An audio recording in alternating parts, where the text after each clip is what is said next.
In this live coding session, Java live coding session, we'll be learning about the executor service in the Java concurrency utilities, and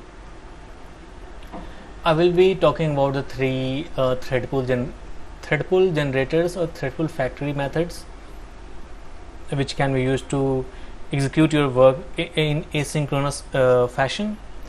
So start with say dot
executors dot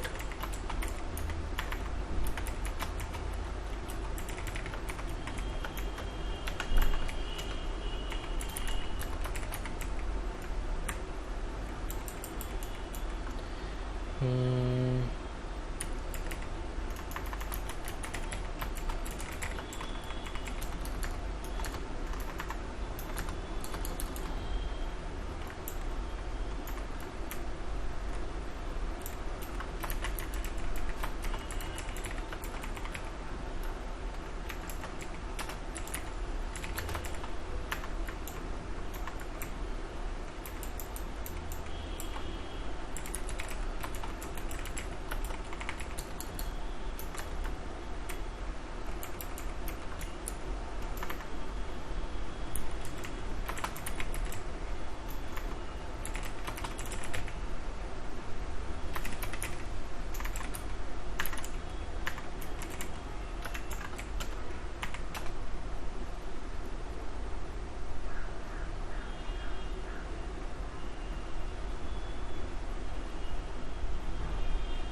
so these are the functions that creates thread pool, that new fixed thread pool, new cached thread pool, and a new single thread executor. So new fixed thread pool, what it does, that you give the number and it maintains that number of threads in its pool, and if any of the threads is dies or terminates without of any reason, for any because of any reason, a new thread is created and takes it and it uh, it is used in the place of the thread that was terminated or died. So in the new cached thread pool, you do not specify the threads number of threads that is going to be created and maintained. It is created and created and killed as per the requirement. New cached thread pool should be used on places where the amount of time taken by the processes or run up or by the task to execute is very less. In those cases, this is very helpful.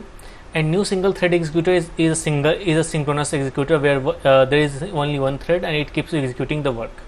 So this is the thread pools, and this is a function that tells the pool to stop accepting any new task. Let me compile to see that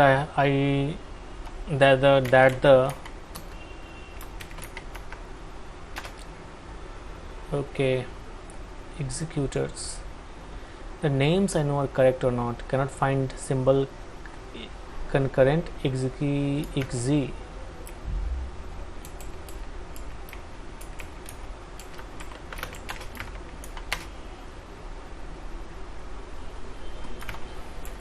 Concurrent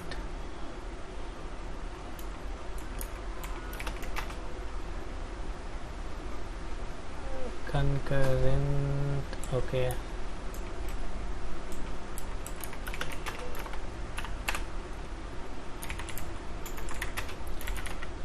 Let me run this.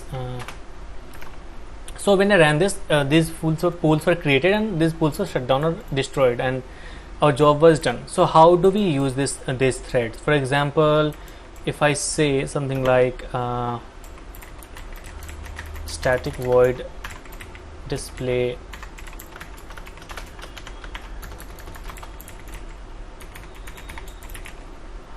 println and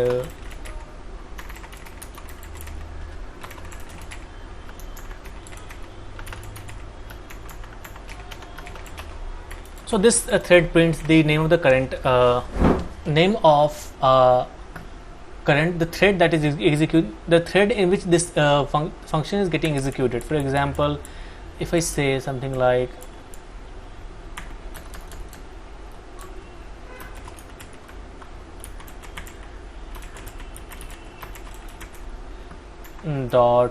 display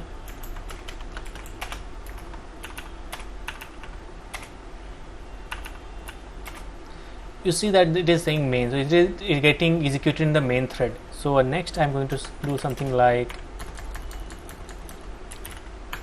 final runnable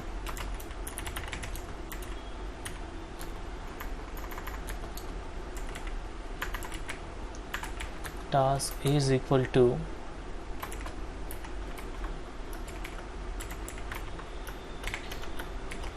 this is our enable that is going to be executed in all the threads, and I will say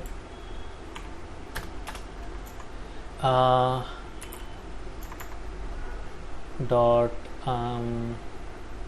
submit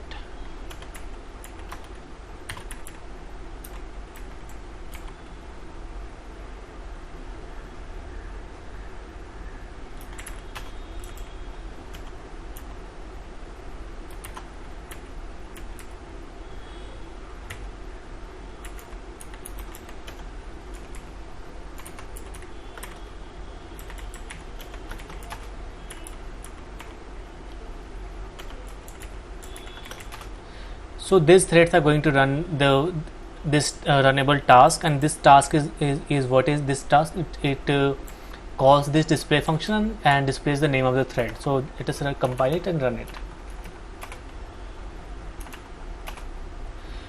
So you see that the first print statement is from main. This is the main coming from the main thread, and they are coming from different pools, and because we have created 3 pools, pool 1, pool 2, pool 3, so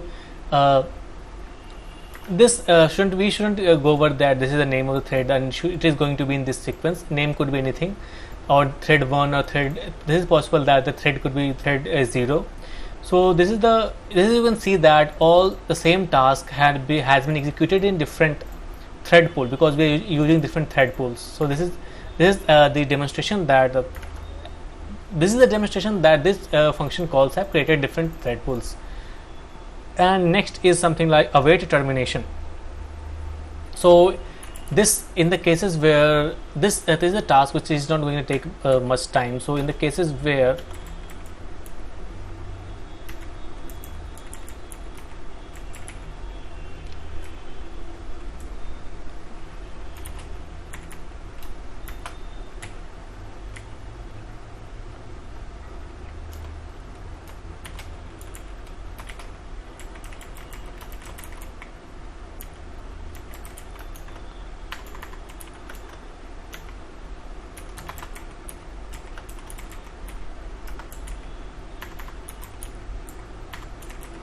I think hope I'm right.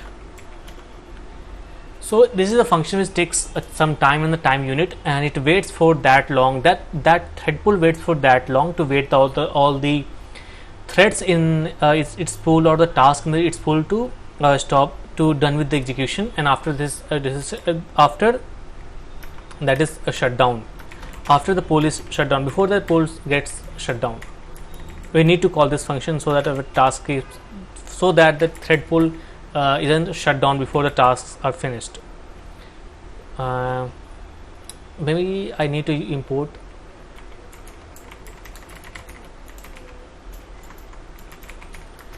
I need to check that where this time unit comes, the package of this time unit.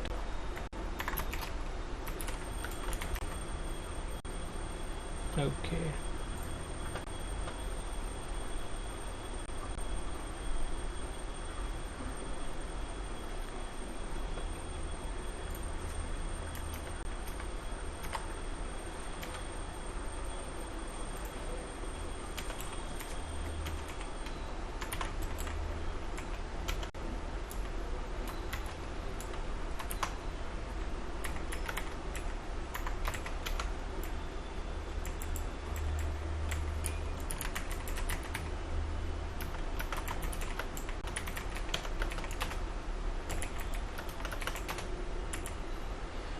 So it is, all the thread pools are going to wait for 1 minute before the shutdown is called, and if it is called, if the pools have done with the job before 1 minute, it is going to it is not going to wait for 1 minute if there is no jobs there, if no jobs are there. So, and there is nothing, and there are nothing to wait for. Okay.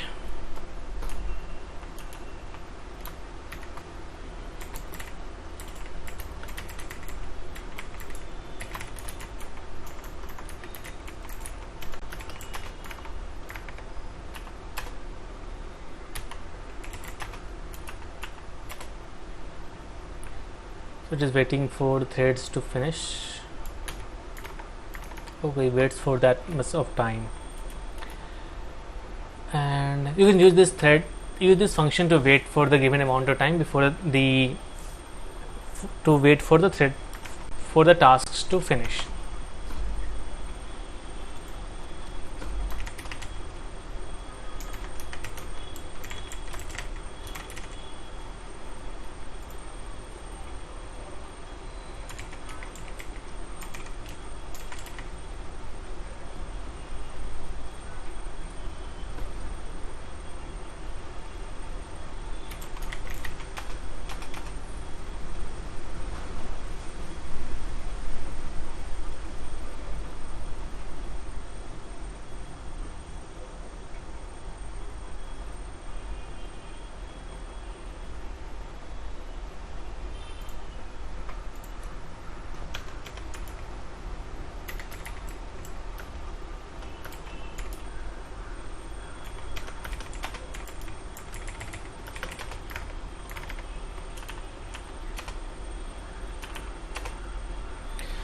So you see that it didn't exactly waited for 1 minute because the shutdown was initiated. So after you tell the system to tell the thread pool to shut down, after that it stops accepting any new task, and then we say that now wait for at least this much time before all the tasks that you have, so that they can finish. If they are not able to finish in this much time, then they are rejected or cancelled. This you saw that it didn't wait for 1 minute exactly. It waited for the threads to finish. If they did not, then it just returned. For example, if I say that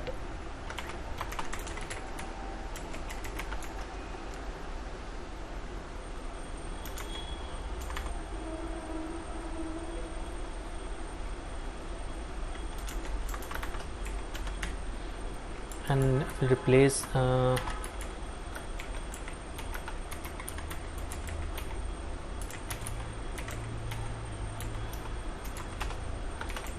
wait for 1 second to finish, and the threads are going to sleep for 1200 milliseconds, so 1.2 seconds. We are going to get some exceptions over here. So I will say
So I have modified the thread this display function, and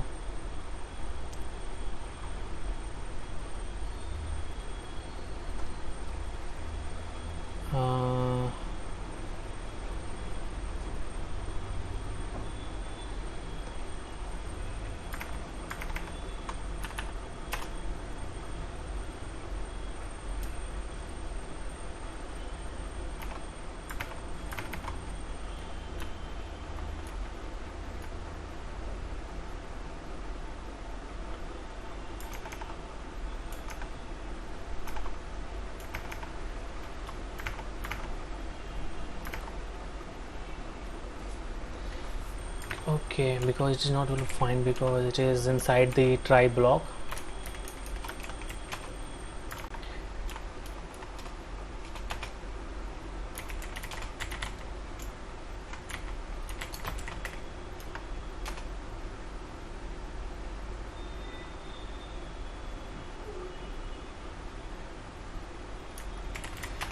This is how you can this is how you can use the executor service, and you can test and some play with it. So await termination does that.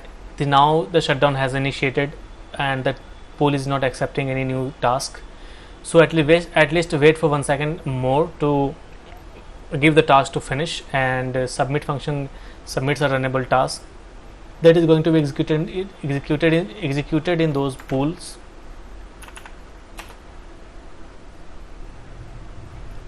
So all three tasks are getting executed in different pools because we have created 3 pools. So this is what executor service and executors are, and see you next video. Thank you for watching.